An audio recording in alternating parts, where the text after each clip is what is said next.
내게는 어릴 적 세상의 전부였던 옆집 누나 정순. 세월이 흘러 다시 만난 그녀는 41살. 애 셋 딸린 돌싱 아줌마가 되어 있었어요.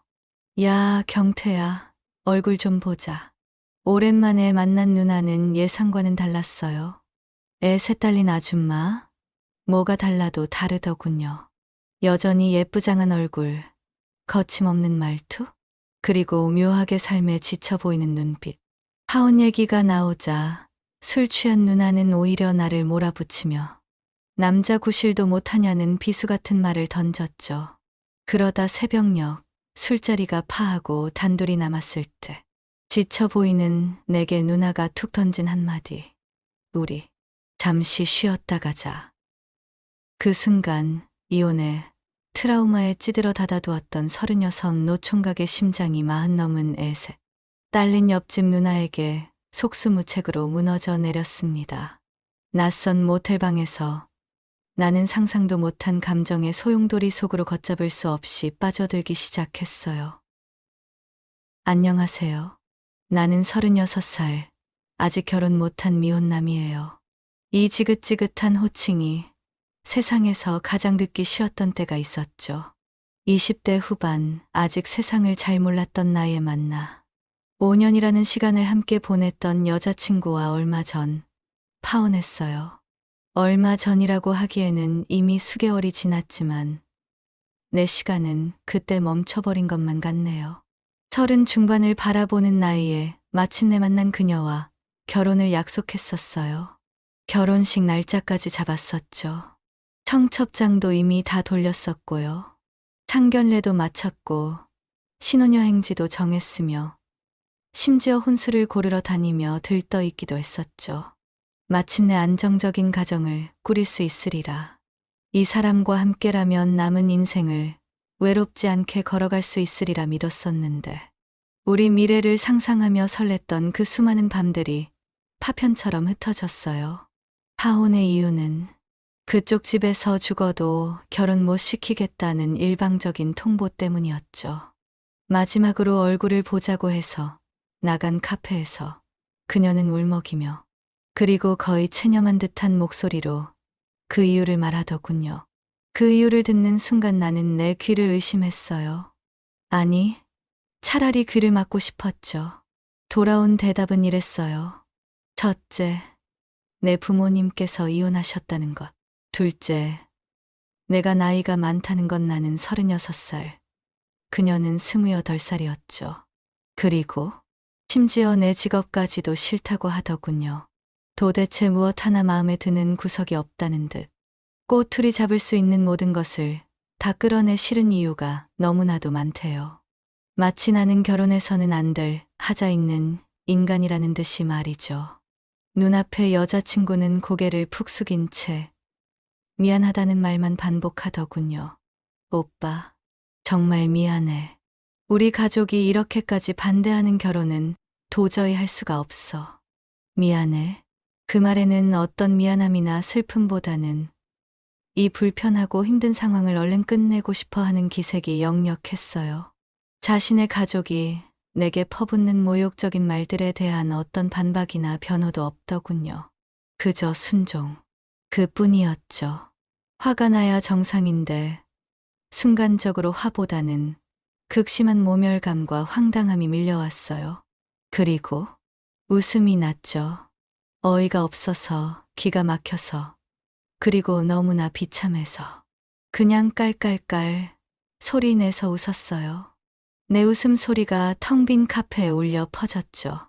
테이블 건너편에 앉은 그 사람이 당황한 표정으로 나를 쳐다보더군요. 이런 상황에서 웃는 나를 이해할 수 없다는 듯 미친 사람 보듯이 말이죠.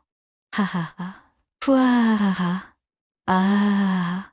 한참을 웃고 나서 겨우 웃음을 멈추고 그 사람을 똑바로 쳐다봤어요. 내 안에 무언가가 끊어진 듯 이성은 마비되고 본능적인 감정만이 끌어올랐죠. 우리 부모님 이혼한 거? 그래, 이혼하셨다. 그게 뭐, 이혼하면 뭐 갑자기 죄인이라도 돼. 평생 숨기고 살아야 할 좋은 글씨라도 되는 거냐? 당신네 가족들한테 우리 부모님이 그렇게 깔볼 존재야? 목소리가 떨리기 시작했어요. 분노 때문인지, 슬픔 때문인지, 아니면 수치심 때문인지 알 수 없었죠. 우리 엄마 10년 넘도록 돈 한 푼 제대로 벌어다 주지 않는 아빠라는 인간한테 맞고 살았어. 그래도 우리 두 남매, 아빠 없는 애들로 키우기 싫다고 참고 또 참으셨다고. 그런데 혹시라도 그 아빠라는 인간 때문에 우리한테 피해 갈까봐, 너희들이 핑계 삼아 우리 무시할까봐. 그래서 당신 어머니 힘들게 용기 내서 이혼하신 거라고요. 테이블을 손으로 내리치며 말했어요. 카페에 있던 사람들이 우리 쪽을 힐끔거렸지만 신경 쓸 겨를이 없었죠. 30살도 안 된 여자가 혼자서 어린애 둘 데리고 새빵 살면서 아빠가 진 빚까지 홀로 다 갚고 살아오셨다고. 그런 분한테 이혼했다는 이유만으로 죄인 취급하는 게 말이 돼? 대단하다고. 정말 존경스럽다고 칭찬해야 마땅한 거 아니냐? 당신네들 눈에는 이혼하면 그냥 실패한 인생이고 비난받아 마땅한 칩으로만 보이는 거야? 그렇게 남의 가정을 쉽게 판단하고 무시해도 되는 거예요? 억울함과 분노가 뒤섞여 말을 쏟아냈어요. 가슴이 터질 것 같았죠. 그리고 진짜 이런 말까지는 안 하려고 했는데. 당신 부모님 지금 10년째 별거 중이시하면서요? 남들 보는 눈 무서워서. 당신네들 체면 때문에 이혼은 못하고 같은 집에서 얼굴 안 보고 따로 사는 건 괜찮고 서류상으로 깨끗하게 관계 정리한 건 죄 짓는 거냐고요? 위선도 정도껏 해야죠. 당신네 가족들은 얼마나 대단하길래 남의 가정사를 그렇게 쉽게 재단해요? 그 사람의 얼굴이 하얗게 질리는 것이 보였어요. 하지만 멈출 수 없었죠. 이미 이성은 끊어진 지 오래였거든요. 그리고 내 나이가 많다고?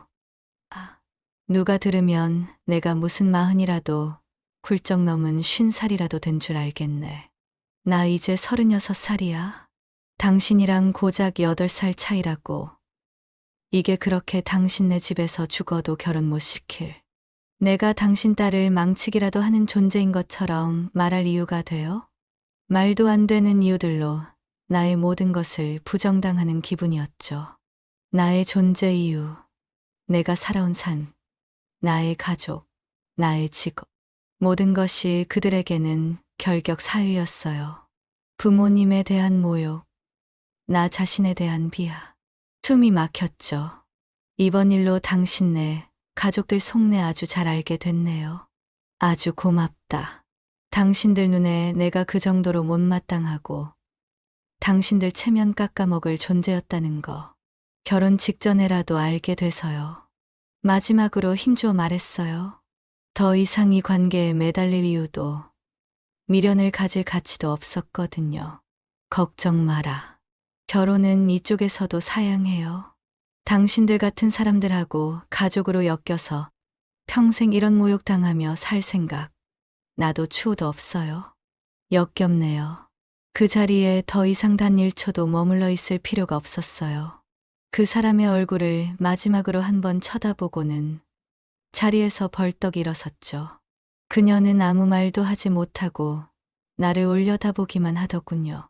얘기 끝났죠? 더 할 말 없어요. 웃겨줘서 고맙긴 하네요. 그래, 가요. 뒤도 돌아보지 않고 카페 밖으로 걸어 나왔죠. 차가운 가을 공기가 폐부 깊숙이 들어왔어요. 심장이 미친 듯이 뛰었고요. 온몸이 부들부들 떨렸죠. 분노와 수치심, 그리고 형언할 수 없는 배신감이 뒤섞여 속에서 끌어올랐어요. 그대로 거리에 서서 손을 흔들어 택시를 잡았죠. 기사님에게 집으로 가주세요라고 말하고는 뒷좌석에 몸을 던졌어요. 눈물이 날 것 같았지만 애써 참았죠. 이대로 무너질 수는 없었거든요. 집에 도착하자마자 미친놈처럼 방 안을 뒤지기 시작했어요. 그 사람과의 흔적, 그 관계의 잔해들, 함께 찍은 사진, 주고받은 편지, 그녀가 선물했던 시계, 함께 커플로 샀던 물건들, 심지어 화장실에 있던 칫솔과 양치컵까지. 눈에 보이는 모든 것을 닥치는 대로 쓰레기 봉투에 쑤셔 넣었죠. 미련이 남을까봐, 혹시라도 나중에 약해져서 다시 꺼내 볼까봐 무서웠거든요. 이 모든 것을 내 눈앞에서 치워버려야 했어요. 봉투가 터질 듯 가득 찼을 때 나는 그걸 들고 현관문을 열어 집 밖으로 내던졌죠. 마치 그 사람 자체를, 그리고 그 관계를 내 삶에서 영원히 내쫓아 버리는 것처럼 말이에요. 그리고 휴대폰을 꺼내 들었죠. 그 사람의 이름 석자를 찾아 수신 차단 목록에 추가했어요.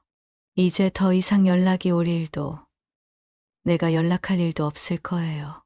번호를 지우는 것만으로는 부족했죠. 존재 자체를 내 세상에서 지워버리고 싶었거든요. 그제야 비로소 정신이 좀 드는가 싶었어요. 온몸에 힘이 풀리고 주저앉고 싶었지만 애써 버텼죠. 부엌에서 저녁 식사를 준비하고 계신 엄마에게 다가갔어요. 아무렇지 않은 척 최대한 담담한 목소리로 말했죠. 엄마, 나 결혼 안 해. 엄마는 놀란 표정으로 나를 쳐다보셨어요. 그 순간 애써 참았던 눈물이 핑 돌았죠. 엄마의 얼굴을 보는 순간 내가 겪은 모욕이 다시금 느껴졌거든요. 하지만 엄마 앞에서 약한 모습을 보이고 싶지 않아 황급히 고개를 돌렸어요. 무슨 설명을 해야 할지도 몰랐고 엄마에게 또다시 실망을 안겨드리고 싶지도 않았거든요. 그 후유증은 상상 이상이었죠. 파혼, 그것도 이런 식의 모욕적이고 일방적인 파혼을 겪고 나니 나는 완전히 부서져 버린 것 같았어요. 상처는 몸이 아니라 마음에, 영혼에 새겨졌죠. 처음 며칠 멍했어요. 현실감이 없었죠. 그 사람이 내 삶에서 사라졌다는 사실도, 결혼이 없던 일이 되었다는 사실도 제대로 와닿지 않았어요. 그저 텅 빈 느낌이었죠. 그러다 시간이 지나면서 분노, 슬픔, 자괴감, 수치심 같은 감정들이 쓰나미처럼 밀려왔어요. 특히 나 자신과 내 가족에 대한 그들의 경멸적인 시선이 머릿속에서 떠나지 않았죠. 나는 죄인이 아니었음에도 불구하고 세상의 기준에서 결격, 사유를 가진, 결혼할 자격조차 없는 존재가 된 것 같았거든요. 잠을 제대로 잘 수 없었어요. 뭘 먹어도 모래를 씹는 것 같았고요. 체중이 눈에 띄게 줄었죠. 가장 견디기 힘들었던 건 사람들의 시선이었어요.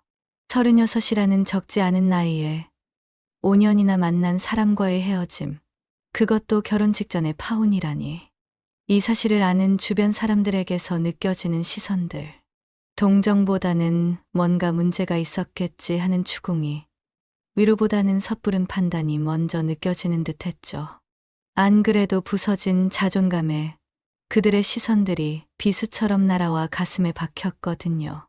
나는 스스로를 방어하기 위해 세상으로부터 등을 돌렸어요. 결국 나는 나 스스로를 밀실에 가두었죠. 회사에 나가서 기계처럼 일하고 퇴근하면 곧장 집으로 향했어요. 집에서는 불을 끄고 어둠 속에 앉아 있었거나 의미 없이 TV 채널만 돌렸죠. 친구들과의 연락은 모두 끊었어요. 누구의 전화도 받지 않았고요. 답장도 하지 않았죠.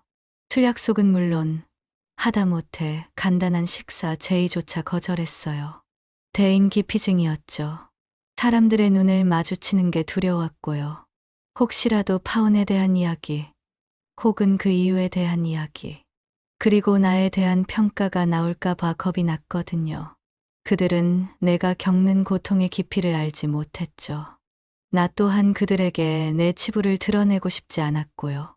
스스로를 감옥에 가두고 그 안에서 썩어가는 기분이었어요.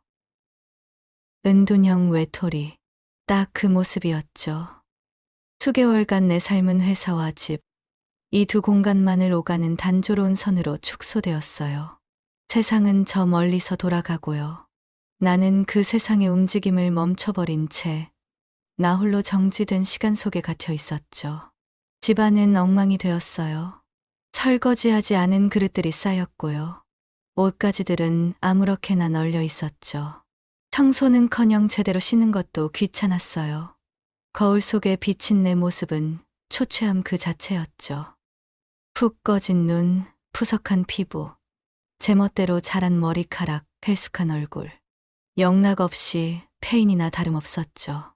30 중반의 남자가 혼자 방구석에 처박혀 술과 담배에 절어 있는 모습. 생각할수록 한심했지만 벗어날 힘이 없었어요. 그런 나를 간신히 지탱하게 해준 것들은 아이러니하게도 건강과는 거리가 먼 것들이었죠. 첫째는 혼술이었어요. 퇴근 후 집에 오자마자 편의점에서 사온 캔맥주나 소주를 따는 게 일상이 되었죠. 텅 빈 집 안에서 혼자 마시는 술은 쓰디썼지만 잠시나마 현실을 잊게 해주는 유일한 탈출구였거든요. 알코올에 취해 정신을 놓으면 최소한 아픈 생각들은 멈추는 것 같았어요. 둘째는 담배였죠. 7년 전 건강을 생각해서 끊었던 담배를 다시 입에 물었어요. 처음에는 어색했지만 곧 익숙해졌죠. 한 모금 빨아들일 때마다 폐 깊숙이 들어오는 니코틴은 불안한 마음을 아주 잠깐 진정시켜주는 듯 했거든요.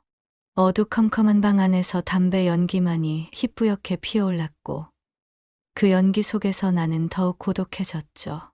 술과 담배, 이 두 가지가 아니었다면 정말 미쳐버렸을지도 모른다는 생각이 들 정도로 나는 위태로운 나날을 보내고 있었어요. 그렇게 시간은 하염없이 흘렀죠. 계절이 바뀌고 세상은 변함없이 흘러갔지만 내 시간은 멈춰 있었어요. 나는 스스로 만든 감옥에 갇혀 햇빛조차 제대로 쬐지 못했죠. 언제까지 이렇게 살아야 하나? 이 상태에서 벗어날 수는 있을까? 하는 막연한 절망감이 나를 짓눌렀어요. 삶의 의욕은 바닥을 기었고요. 미래에 대한 희망은 한 조각도 남아있지 않았죠. 36, 결혼 정년기를 훌쩍 넘긴 나이에 이렇게 무너져 버렸다는 사실이 더욱 나를 괴롭혔어요. 세상 밖으로 이끌어준 손길, 정순 누나. 그런 나를 스스로 닫아버린 세상 밖으로 억지로 끌어낸 사람이 있었죠. 바로 옆집에 살았던 정순 누나였어요. 누나는 나보다 5살이 많았어요. 내가 꼬맹이 초등학생일 때부터 이미 누나는 중학생이었고 동네에서는 꽤 유명했죠. 예쁘장한 얼굴과는 달리 성격이 불같고 거침이 없어서 소문으로는 중학교 시절 일진이었다고 했어요. 공부는 정말 지지리도 못했지만 싸움이나 기싸움에서는 절대 지는 법이 없었죠. 그런 누나였지만 이상하게 나에게만큼은 한없이 다정하고 살가웠어요. 아마 내가 어리고 덩치도 작아서 보호 본능을 자극했는지도 모르겠어요. 우리 집과 누나 집은 정말 문자 그대로 옆집이었죠. 담 하나를 사이에 두고 붙어 있었고 대문만 열면 바로 코앞에 서로의 집이 보였어요. 어렸을 때 우리는 거의 한 집처럼 지냈죠. 누나네 집에서 저녁을 먹고 있노라면 우리 엄마가 부르시고 우리 집에서 밥을 먹고 있으면 누나네 엄마가 부르시곤 했어요. 그만큼 스스럼 없었고요. 서로의 가족에게도 익숙한 존재였죠. 틈만 나면 누나 하고 누나를 찾거나 경태야 하고 누나가 나를 찾았어요. 숙제하다 말고 누나 집에 놀러 가고 친구랑 놀다가도 누나가 부르면 달려갔죠. 친남매보다 더 끈끈하고 돈독한 우정, 아니 가족 같은 관계였어요. 동네 어르신들은 누나를 깐불이라고 불렀죠. 왜 그런 별명이 붙었는지는 정확히 알지 못했어요. 어릴 때는 그냥 그런가 보다 했고 별 뜻 없이 애정을 담아 부르는 애칭인 줄로만 알았죠. 하지만 시간이 흘러 40을 넘긴 누나의 성격과 행동을 되돌아보면 아마도 까불이의 속어 정도가 아닐까 싶네요. 촐랑거리고 거침없고 때로는 생각 없이 행동하는 듯한 누나의 모습에 딱 어울리는 별명이었죠. 물론 그 속에는 정 많고 따뜻한 면도 있었지만 겉으로 드러나는 누나의 이미지는 깐불이 그 자체였어요. 어릴 때부터 얼굴은 예쁘다고 소문이 자자했죠. 하얀 피부에 큰 눈, 오뚝한 코까지.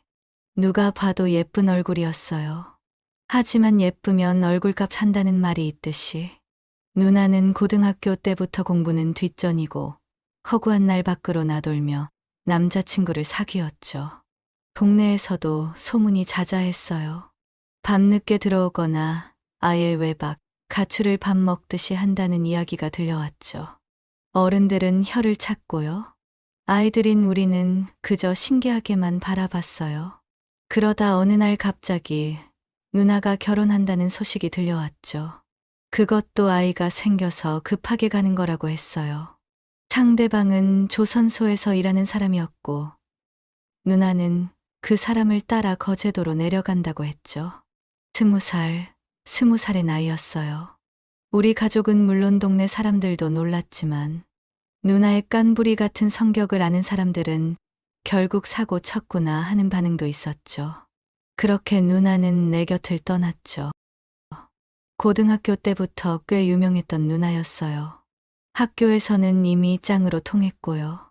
중학교에 갓 입학해서 낯설어 하던 나에게 누나가 한 번 찾아왔던 날은 학교 전체가 술렁거렸죠. 누나가 교문에 들어서는 순간부터 선배들이 수군대기 시작했고, 나에게 다가와야 너 정순이 누나 알아? 하고 묻는 아이들도 있었죠. 그때 내가 네, 저희 옆집 누나인데요. 하고 얼떨결에 대답하자 그 한마디가 내 중학교 생활에 엄청난 버프를 안겨주었거든요. 괜히 시비 거는 선배도 없었고 친구들도 나를 함부로 대하지 않았죠. 정순이 누나, 동생이라는 꼬리표 하나로 학교 생활이 편해졌어요. 그런 누나가 거제도로 내려가서 새 아이의 엄마가 되었다는 소식은 건너 건너 들었지만 자주 연락하거나 만날 기회는 없었어요. 나 또한 내 삶에 치여 살았고요. 누나도 누나의 삶이 있었겠지 싶었죠. 그렇게 수년의 시간이 흘렀어요. 40이 넘은 누나는 여전히 거제도에서 살고 있었고요. 나 또한 30 중반을 훌쩍 넘어 파혼이라는 큰 산을 넘고 있었죠. 파혼 후 나를 세상으로부터 고립시킨 시간 동안 누나는 내 기억 저편에 아련한 추억으로 남아 있었어요. 추석 연휴 첫날이었죠. 명절이었지만 나는 여전히 집안에 틀어박혀 있었어요. 친척들에게 파혼 이야기를 하고 싶지도 않았고요. 괜히 걱정 끼치거나 불편한 질문을 받고 싶지도 않았거든요. 엄마 아빠는 혹시나 내가 우울해할까봐 일부러 아무 말 없이 맛있는 것들을 차려주셨지만 그것조차 부담스러웠죠. 결국 나는 몸이 안 좋다는 핑계로 방에 틀어박혀 하루 종일 휴대폰만 만지작거리거나 아니면 그냥 멍하니 천장만 바라봤어요. 세상은 즐거운 명절 분위기였겠지만 내 방 안은 차갑고 어두웠죠. 저녁 무렵 휴대폰 진동이 울렸어요. 모르는 번호였죠. 받을까 말까 망설이다가 혹시 회사 일인가 싶어 전화를 받았어요. 야, 경태야. 나다. 정순이 누나? 소화기 너머에서 쩌렁쩌렁 울리는 목소리.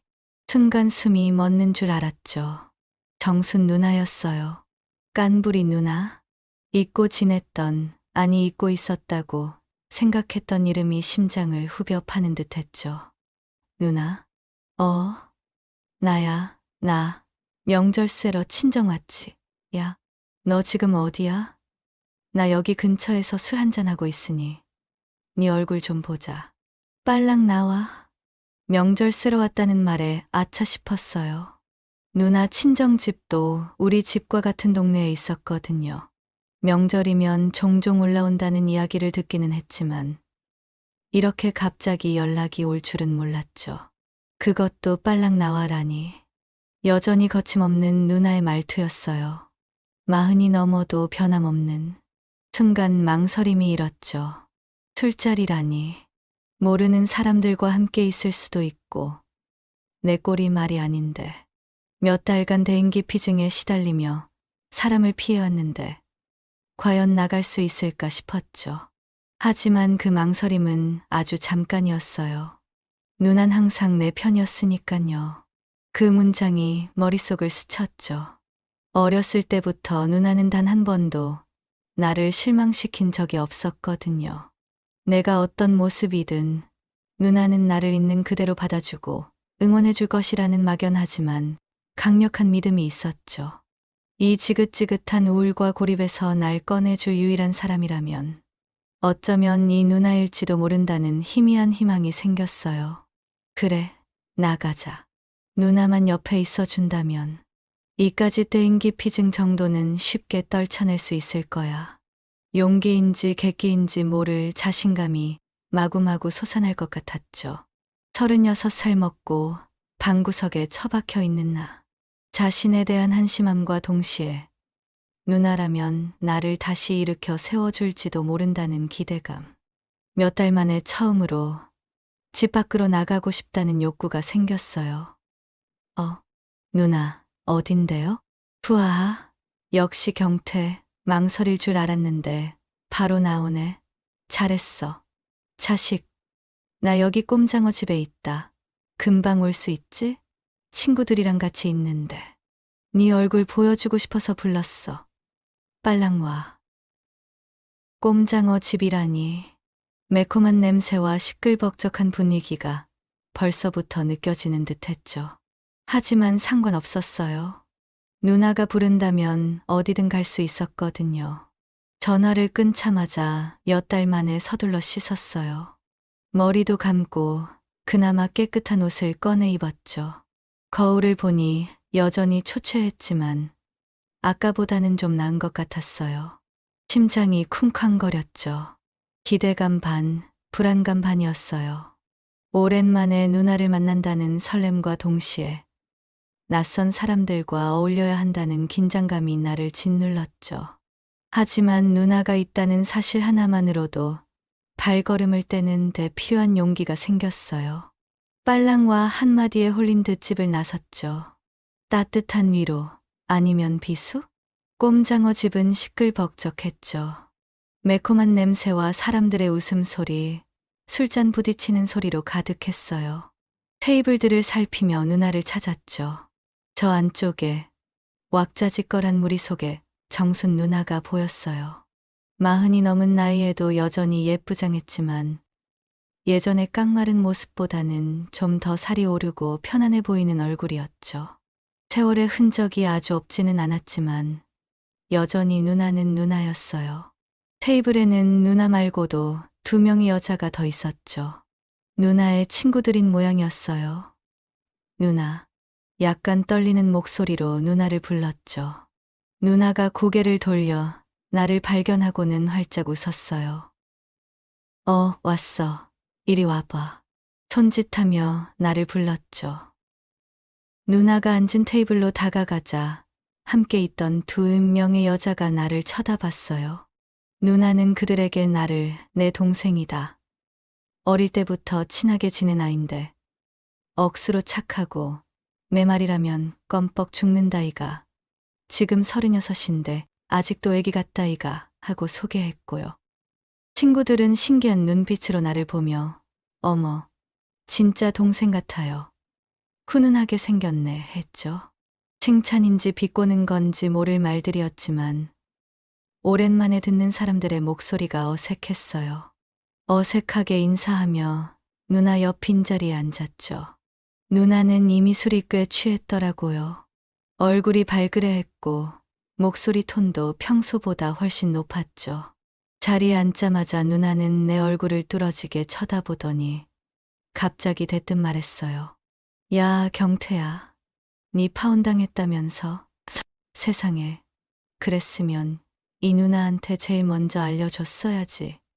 내가 누구? 네 제일 친한 누나 아이가. 내가 네 얼마나 아끼는데. 역시 소문은 빨랐죠. 아니, 소문이라기보다는 아마 엄마나 아빠를 통해 들었겠죠. 누나의 첫마디는 내 초췌한 얼굴을 보고 건넬 따뜻한 위로일 거라고 기대했던 내 예상과는 너무나 달랐어요. 위로보다는 추궁에 가까웠죠. 그리고 이어지는 누나의 말은 더 충격적이었어요. 아이고, 얼굴 좀 봐라. 이기 뭐고 영딴 사람 됐네. 완전 페인이 됐네. 페인이. 야, 솔직히 말해봐라. 너 혹시 남자 구실 제대로 못하는 거 아니가? 아니면 여자한테 문제 있더나? 왜 결혼 직전에 파혼을 당하고 그래? 순간 머리가 멍해졌어요. 남자 구실이라니? 파혼당한. 그것도 이런 이유로 파혼당한 36살 먹은 나에게 할 수 있는 가장 모욕적이고 비수 같은 말이었죠. 가뜩이나 자존감이 바닥을 치고 있는데 정순 누나 입에서 저런 말이 나오다니. 너무 놀라 아무 말도 할 수 없었어요. 얼굴이 화끈거렸죠. 혹시 누나 친구들이라도 이 말을 듣고 비웃지는 않을까 싶어 주변을 살폈죠. 다행히 그들은 자신들의 대화에 빠져 있는 듯 했고요. 누나는 내 반응에 아랑곳하지 않고 계속 말했죠. 술 기운이 더해져 더욱 거침이 없었어요. 얼굴 좀 피라 마. 우째 이래 맥없이 풀 죽어 있노. 이리 와서 누나 옆에 딱 붙어 앉아봐라. 누나만이 보고 싶었지. 네 맘 내가 다 안다. 억수로 힘들었을 끼다. 그래도 40 가까이 돼가는 남자가 돼가 속 좁게 그래 풀 죽어 있으면 쓰나. 다시 일어나야지. 방금 남자 구실 못하는 거 아니냐며 비수를 꽂아놓고는 이젠 또 내 마음을 다 안다며 위로 아닌 위로를 건네고 있었죠.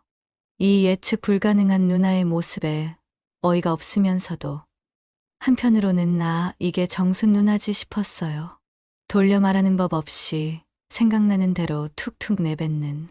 하지만 그 속에는 분명 나를 향한 걱정과 애정이 담겨 있을 거라는 걸 알기에 완전히 기분이 나쁘지만은 않았어요.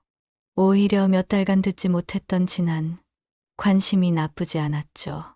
내가 몇 달간 은둔형 외톨이처럼 지냈다는 사실도 이미 알고 있는 모양이었어요. 아마 엄마나 아빠가 자세하게 이야기해 줬겠지 싶었죠. 그게 무슨 소리고? 내가 잠시 인간관계로 상처를 좀 받아서 심신을 수양한다고 그랬던 거지. 나도 모르게 허세를 부리듯 말했죠. 사실은 수양이 아니라 그냥 숨어 지냈던 거였거든요. 36살 먹고 겨우 하는 변명이라니. 그리고 이제 다 괜찮아졌어요. 봐라. 누나 보러 이렇게 바로 나왔잖아요. 집구석에 처박혀 있지 않고요. 애써 밝은 척 웃어 보였어요. 내가 누구? 정순이 누나 동생 아이가 어디 가서 기 죽고 그런 사람 아니라고요. 마치 어릴 때 누나 뒤에 숨어 선배들에게 큰 소리치던 그때처럼 누나의 이름을 팔아 나 자신에게 용기를 불어넣었죠. 41살의 깐부리 누나 동생, 36살 먹은 나. 누나는 내 말을 듣고 씩 웃더니 내 어깨를 툭툭 쳤어요. 그래 마, 이게 내 동생이지. 깐부리 누나 동생이 어디 가서 기죽으면 되나. 술이나 마시자.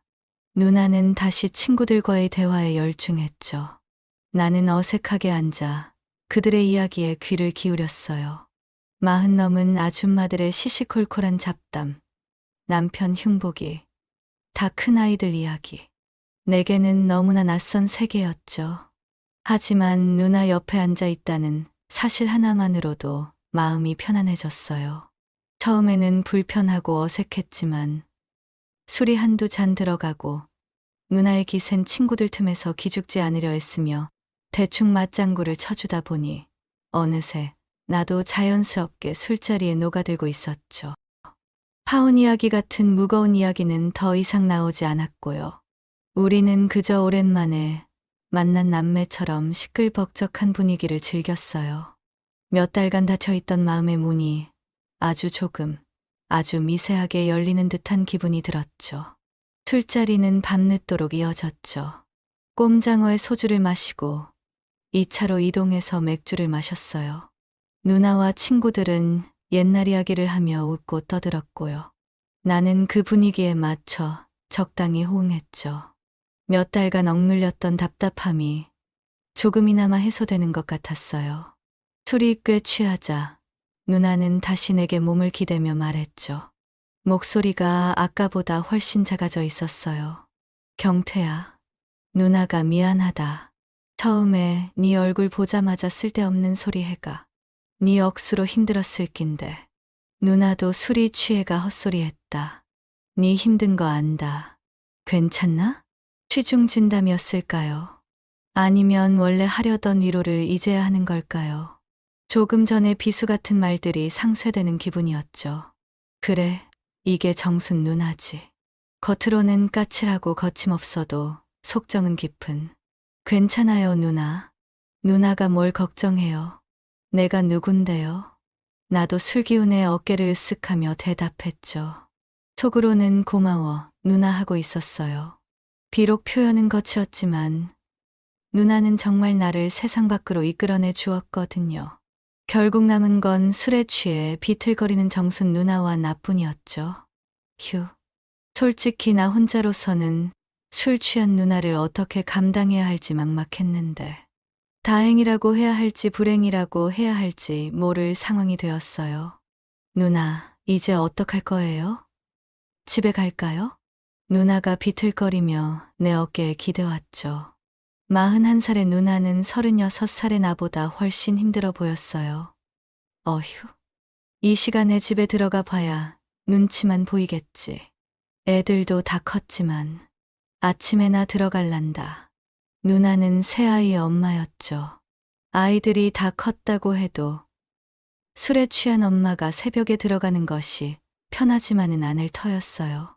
어쩌면 남편과의 관계 때문에 더욱 집에 들어가고 싶지 않았을지도 몰랐죠. 그럼 어디? 찜질방이라도 갈까요?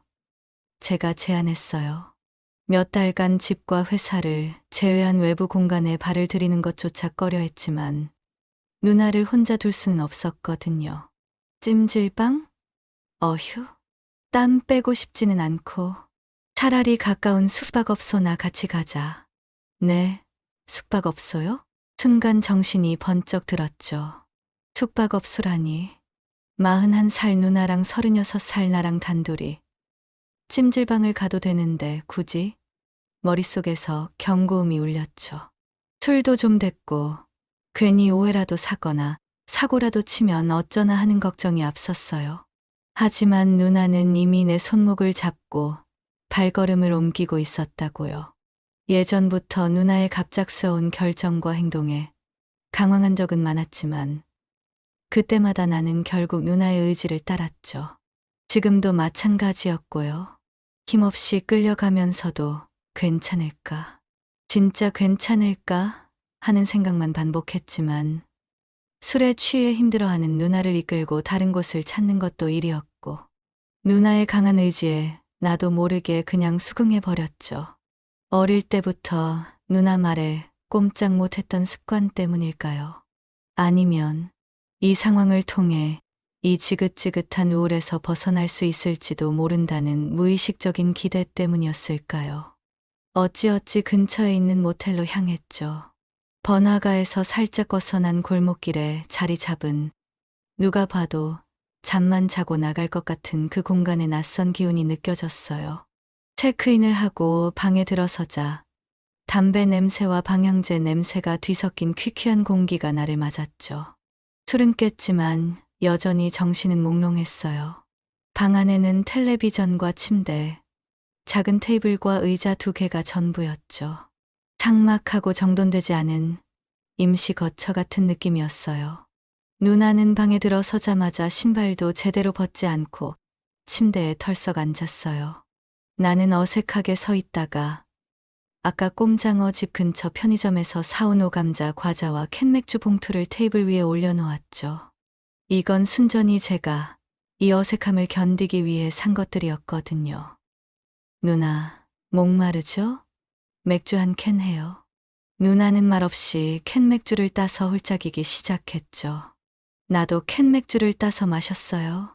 시끌벅적했던 꼼장어 집에서의 분위기는 흔적도 없이 사라졌고요. 방 안에는 어색한 정적만이 흘렀죠. 과자 부서지는 소리, 맥주캔 따는 소리만이 들릴 뿐이었어요. 이 공간에 41살의 유부녀, 누나와 36살의 미혼남인 제가 단둘이 있다는 사실 자체가 묘한 긴장감을 유발했어요. 무슨 말을 해야 할까 싶었죠. 어젯밤 시끄럽게 웃고 떠들던 누나와 지금 내 옆에 앉아 침묵하는 누나가 같은 사람인가 싶었죠. 한참의 침묵 후 누나가 먼저 입을 열었죠. 낮고 지친 목소리였어요. 아까 술 취했을 때보다 훨씬 차분했지만 그 안에는 깊은 피로감이 배어 있었죠. 경태야, 사실 네 파혼 얘기 들었을 때 남일 같지 않았어. 예상치 못한 이야기에 나는 누나를 쳐다봤죠. 파혼 이후 처음으로 내 아픔이 누군가에게는 남일 같지 않게 느껴졌다는 말에 순간적으로 마음이 동요했어요. 왜요, 누나? 내 사는 게 아니거든. 누나는 씁쓸하게 웃었죠. 눈가에 깊어진 주름이 보였어요. 41살, 새아이의 엄마, 한 남자의 아내. 겉으로는 그럴듯해 보이는 삶 뒤에 숨겨진 어둠이 얼마나 깊을지 짐작조차 가지 않았죠. 그리고는 마치 고해성사를 하듯 자신의 이야기를 털어놓기 시작했죠. 거제도에서의 결혼 생활이 얼마나 공허하고 힘든지, 적나라하게, 남편하고 어느 순간부터 대화가 없어졌어. 뭘 얘기해도 시큰둥하고 아니면 꼭 싸움으로 번지고 그래서 그냥 말을 안 하는 게 편해졌지. 서로 다른 방에서 잔 지는 벌써 몇 년 됐고 스킨십 없어진 지는 반년이 넘었나? 아니, 어쩌면 몇 년 됐을지도 몰라. 이제는 언제부터 그랬는지 기억도 안 나. 누나의 목소리는 건조했지만 그 속에 담긴 감정은 무겁고 절망적이었어요. 뭘 같이 하고 싶은 의지도 없어. 주말에도 각자 할 일 하거나 아니면 그냥 누워서 폰만 보지. 애들 없으면 우리는 같은 공간에 있어도 투명인간 같아. 서로 없는 사람 취급하는 거지. 재미도 없어. 서로에게 아무런 흥미도 없고 아무런 감정도 없어. 미운 감정도 없고 그렇다고 좋은 감정도 없고 그냥 무감정 상태야. 정남이가 다 떨어졌지. 누나는 쇼인도 부부라는 단어를 썼죠. 남들이 보기에는 그럴듯한 가정을 꾸리고 사는 것처럼 보이겠지만 실상은 껍데기만 남은 관계라고. 그나마 다행인 건 남편이나 나나 둘 다 애들한테는 헌신적이라는 거야. 애들은 정말 사랑하거든요. 다 컸다고 해도 아직 손이 많이 가고 그래서 그냥 애들만 보고 살아. 애들 때문에 이 관계를 유지하는 거지. 서로에게는 정말 아무것도 없어. 동거인보다도 못해. 의리? 그것도 이제는 모르겠다. 테이블 위에 놓인 오감자 봉투를 만지작거리며 누나의 이야기를 들었죠. 술에 취해 거침없이 말하던 깐부리. 누나의 모습은 온데간데 없었어요. 지치고 외로운 41살의 한 여자의 솔직한 고백이었죠. 20살에 모든 것을 버리고 급하게 시작한 결혼 생활이 20년 넘게 이어지면서 이렇게 공허해졌다는 사실이 충격적이었어요. 파혼이라는 나의 아픔이 전부인 줄 알았는데 누나의 아픔은 훨씬 깊고 오래된 것이었죠.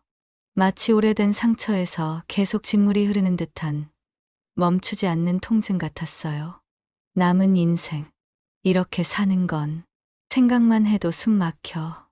애들이 다 크고 나면 그때도 이러고 있을까 봐. 솔직히 두려워. 이대로 늙어 죽을까 봐. 누나의 목소리가 살짝 떨렸죠. 눈가에 물기가 어리는 것이 보였고요. 항상 내 앞에 선 잔다르크처럼 강인하고 어떤 시련에도 굴하지 않을 것 같던 누나가 이렇게 가녀리고 안쓰러워 보인 적은 처음이었어요. 40이 넘은 나이에도 여전히 불안하고 외롭고 미래를 두려워하는 모습. 새아이의 엄마로서 아내로서 짊어진 삶의 무게가 얼마나 버거웠을지 짐작조차 할 수 없었죠. 파혼으로 힘들어하던 나의 고통과는 또 다른 깊고 오래된 외로움과 슬픔이 느껴졌어요. 그 순간 나도 모르게 몸이 움직였죠. 어떤 계산이나 의도도 없었어요. 그저 아파하는 누나를 혼자 두고 볼 수 없다는 마음. 그리고 어쩌면 나 역시 누군가의 위로가 필요했기에 어릴 때 누나가 나를 안아주거나 등 두드려 주던 것처럼 41살의 누나와 36살의 나. 어른이 된 우리는 더 이상 그때의 모습이 아니었지만 우리는 여전히 서로에게 기댈 수 있는 존재였죠. 망설이지 않고 누나를 안아줬어요. 아무 말 없이 그냥 누나의 어깨를 감싸 안았죠. 등을 토닥여 주었어요. 내 품에 안긴 누나는 잠시 숨을 고르더니 이내 흐느끼기 시작했죠. 처음에는 조용히 어깨만 들썩이다가 곧 참았던 울음을 터뜨렸어요. 소리내어 우는 것은 아니었지만 가쁜 숨소리와 떨리는 몸이 누나의 슬픔을 고스란히 전했죠. 41해 동안 새아이를 키우고 가정을 꾸리며 얼마나 많은 눈물을 속으로 삼켰을까요? 강한 척, 괜찮은 척하며 얼마나 많은 고독을 견뎠을까요? 새아이 앞에서, 남편 앞에서, 그리고 어쩌면 가족들 앞에서조차 내색하지 못했던 아픔을 낯선 모텔방에서 나에게 털어놓고 있었어요. 내 품 안에서 누나는 그동안 쌓아왔던 모든 슬픔과 외로움을 토해내는 듯 한참을 울었어요.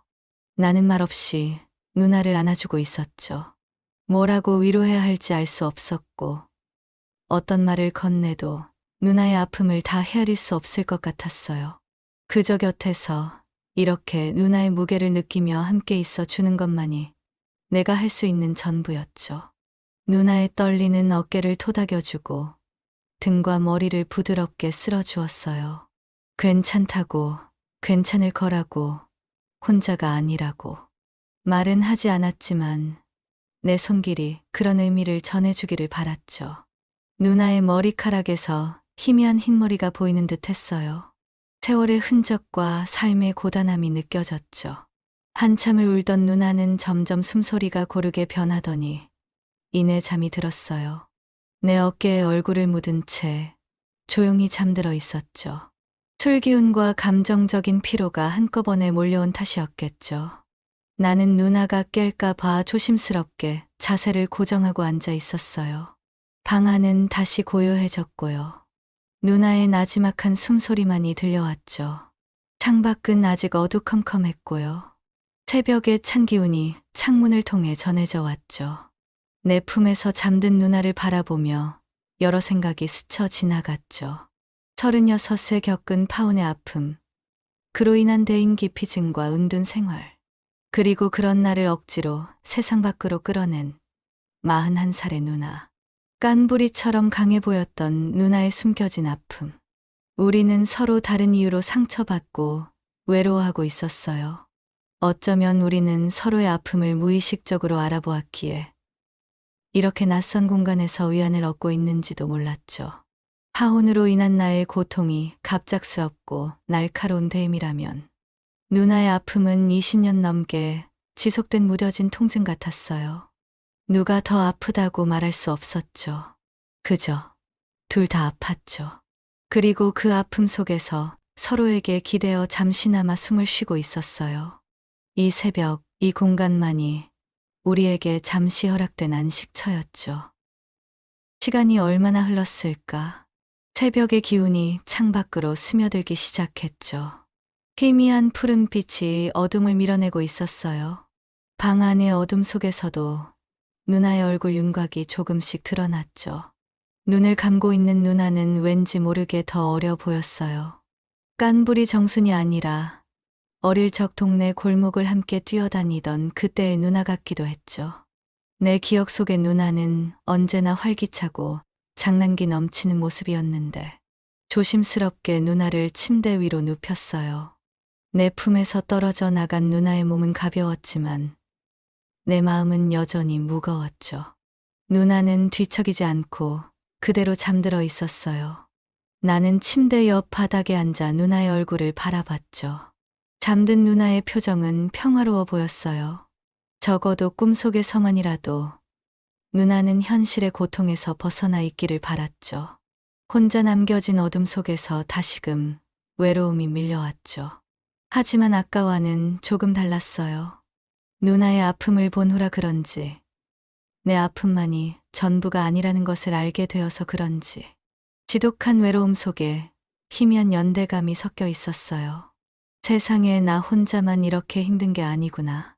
저렇게 강해 보이는 마흔 넘은 누나도 저런 아픔을 품고 살아가고 있구나. 그렇다면 나도 다시 살아갈 힘을 낼 수 있지 않을까 싶었어요. 완전히 부서졌다고 생각했던 나에게 아주 작은 틈이 생긴 것 같았죠. 그 틈으로 희미한 빛이 새어 들어오는 기분이었어요. 시간은 더욱 흘러 아침이 밝아왔죠. 창밖으로 햇살이 눈부시게 쏟아졌어요. 오랫동안 어둠 속에만 갇혀있던 나에게는 너무나 강렬한 빛이었죠. 눈살을 찌푸리며 하늘을 올려다봤어요. 푸른 하늘에 흰 구름이 떠 있었죠. 살아있는 세상의 풍경이었어요. 내가 몇 달간 잊고 지냈던 너무나도 평범하고 당연한 세상의 모습. 누나는 여전히 잠들어 있었어요. 나는 조용히 일어나 화장실에 가서 세수를 하고 밤새 엉망이 된 머리를 대충 정돈했죠. 거울 속에 비친 내 얼굴은 여전히 초췌했지만 어제보다는 조금 나아 보였어요.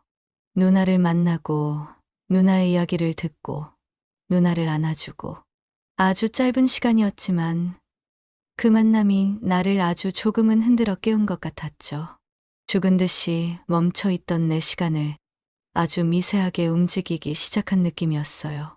36, 아직 끝이 아니라고, 다시 시작할 수 있다고 말해주는 듯 했죠.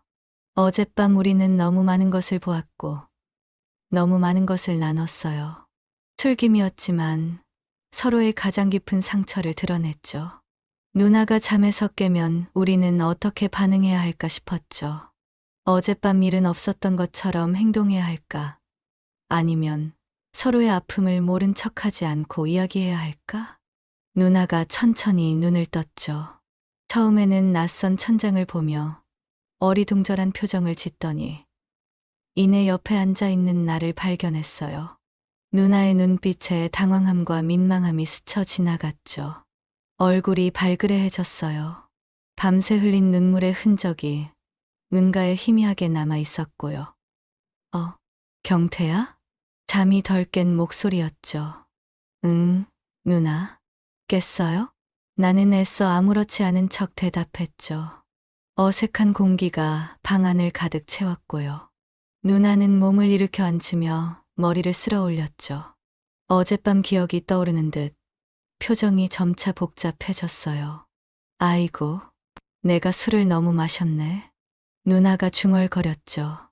그리고는 테이블 위에 놓인 과자 봉지와 빈 맥주캔을 발견했어요. 어젯밤에 우리가 여기서 잤나? 기억이 가물가물한 모양이었죠. 혹은 기억하고 싶지 않은 것일지도 몰랐고요. 나는 조심스럽게 대답했죠. 네, 누나 너무 취하셔서 다른 친구들도 다 가버리고 집에 들어가기 힘드시다고 해서요. 누나는 잠시 침묵했죠. 어젯밤 자신과의 대화, 아니 고백들이 떠올랐을 거예요. 얼굴에 붉은 기가 더 진해졌죠. 민망함과 동시에 어쩌면 후회 같은 감정도 섞여 있을까 싶었죠. 아이고, 내가 술김에 별소리를 다 했겠네. 네 앞에서 창피하게. 누나는 애써 웃으려 했지만 그 웃음 속에는 민망함과 함께 밤새 흘린 눈물의 흔적이 남아있는 듯했죠. 남자 구실 제대로 못하는 거 아니냐? 같은 막말을 했던 것부터 자신의 불행한 결혼 생활을 털어놓았던 것까지 40이 넘은 자신이 30 중반의 동생 앞에서 너무 약한 모습을 보였다는 부끄러움이었을까요? 아니에요, 누나. 괜찮아요. 누나 힘든 거 몰랐어요. 항상 강한 모습만 보여줘서? 나는 진심으로 말했죠. 항상 강한 모습만 보여줬던 누나의 또 다른 면을 보게 된 것에 대한 솔직한 마음이었죠. 누나의 아픔을 알게 된 후, 더 이상 그녀를 단순히 깐부리로만 볼 수 없게 되었어요. 그녀는 세상을 향해 날카로운 발톱을 세우고 웃고 떠들었지만 그 발톱 아래에는 여린 속살이 숨겨져 있었어요. 누나는 한숨을 쉬며 나를 쳐다봤죠. 눈빛이 조금은 부드러워져 있었어요. 마치 그래, 너도 이제 좀 어른이 됐구나 하고 말하는 듯 했죠. 힘들지. 사는 게 뭐 그래. 40 넘으니까 더 그렇더라고. 다들 겉으로는 멀쩡해 보여도 속으로는 다들 힘든 거 안고 살아가겠지. 네 나이나 내 나이나 똑같아. 누나의 말에 나도 모르게 고개를 끄덕였죠. 파혼 후 나를 지긋지긋하게 따라다니던 나는 왜 이렇게 불행할까 하는 생각에서 조금은 벗어나는 순간이었어요. 그래, 세상 모든 사람이 각자의 무게를 짊어지고 살아가고 있었죠. 나만 불행한 것이 아니었고요. 나보다 더 힘든 사람도, 나보다 더 오래 힘들어한 사람도 있었죠. 다만 그 무게의 종류와 깊이가 다를 뿐. 너도 힘들었을 텐데, 내가 술 취해서 네 앞에서 신세 한탄이나 하고, 미안하다. 니도 힘든데. 누나는 다시 사과했죠. 이제는 진심으로 느껴지는 사과였어요. 아니에요, 누나. 괜찮아요. 저도 덕분에 좀 뭐라고 말해야 할지 몰라 말을 흐렸죠. 덕분에 외로움을 덜었어요. 덕분에 다시 살아갈 용기가 생겼어요. 덕분에 나만 힘든 게 아니라는 걸 알았어요.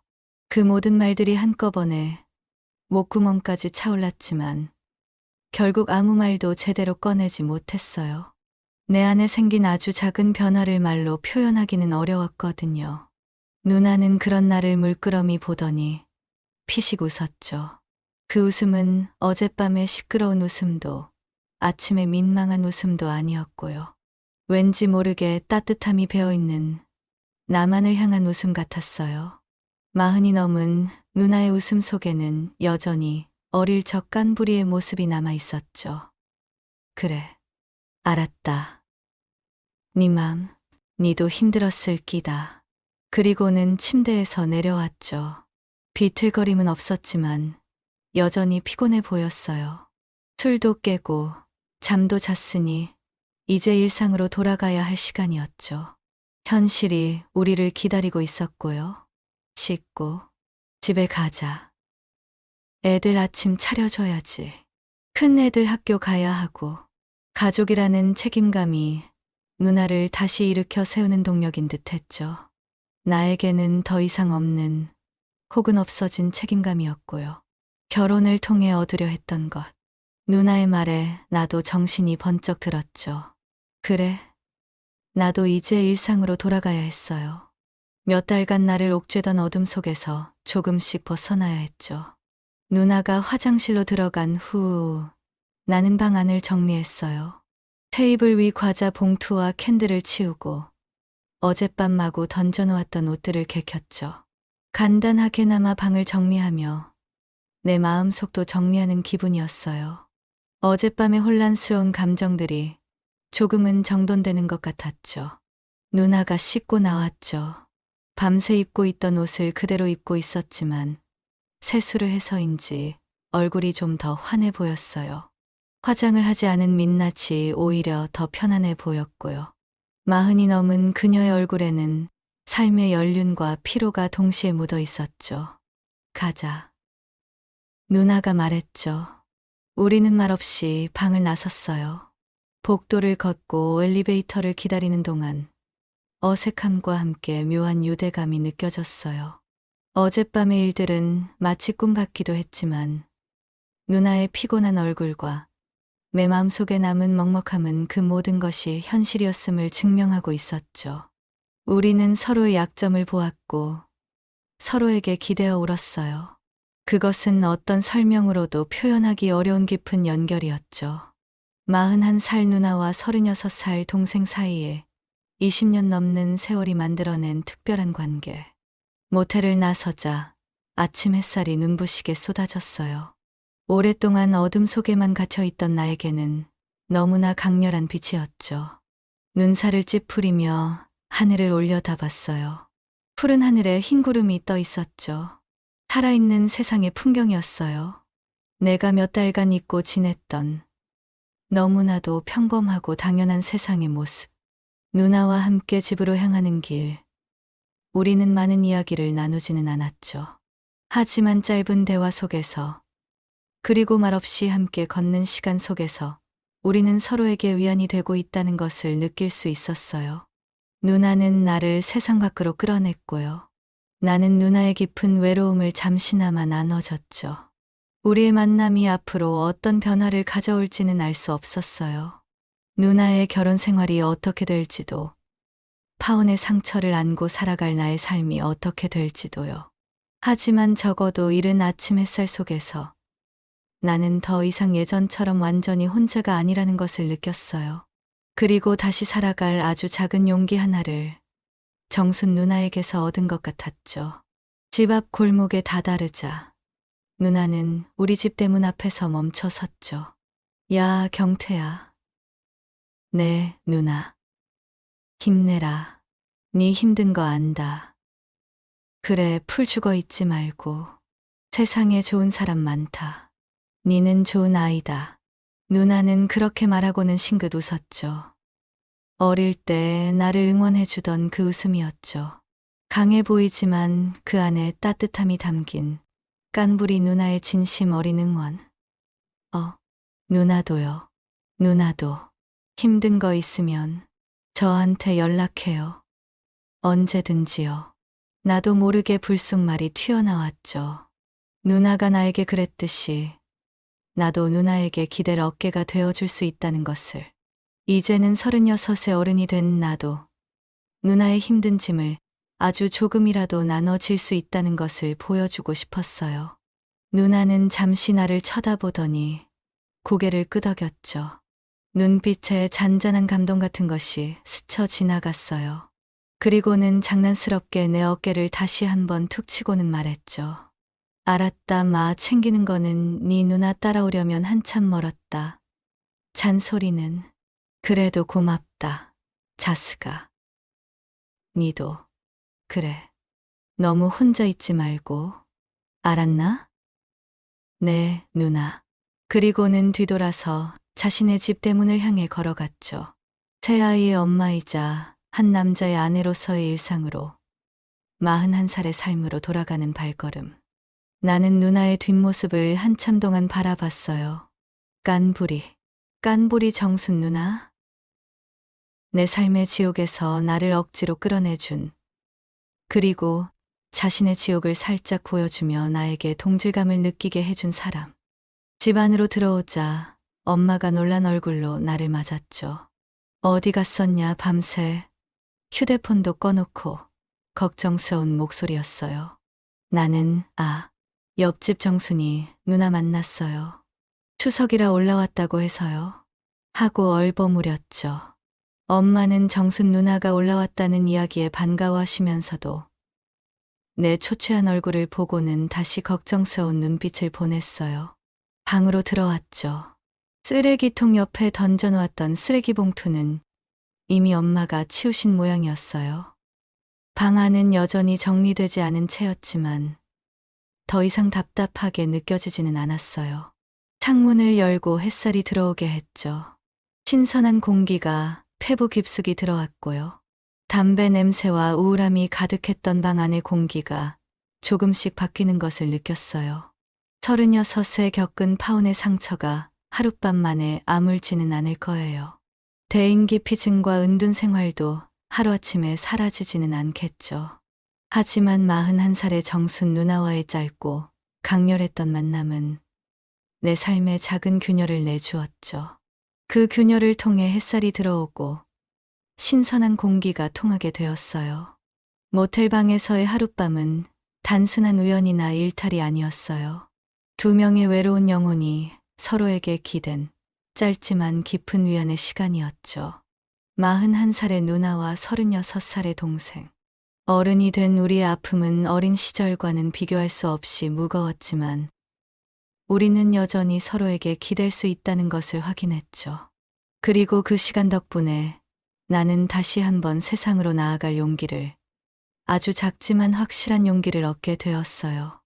깐부리 누나의 손에 이끌려 나는 지긋지긋한 나의 감옥에서 한 발짝 내디딜 준비가 되었죠.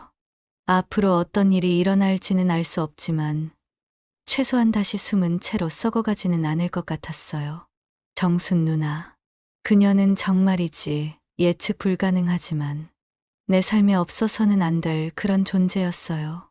그리고 어쩌면 나도 누나에게 그런 존재가 되어줄 수 있을지도 모른다는 생각이 희미하게 마음 한구석에 자리 잡았죠. 우리는 서로의 구원자가 될 수 있을까요? 아니, 구원까지는 아니더라도 이 험난한 세상에서 잠시 기댈 수 있는 작은 언덕이라도 되어줄 수 있을까요? 그 답은 아직 알 수 없었어요. 다만 아침 햇살을 받으며 나는 몇 달 만에 처음으로 아주 작은 희망을 품게 되었네.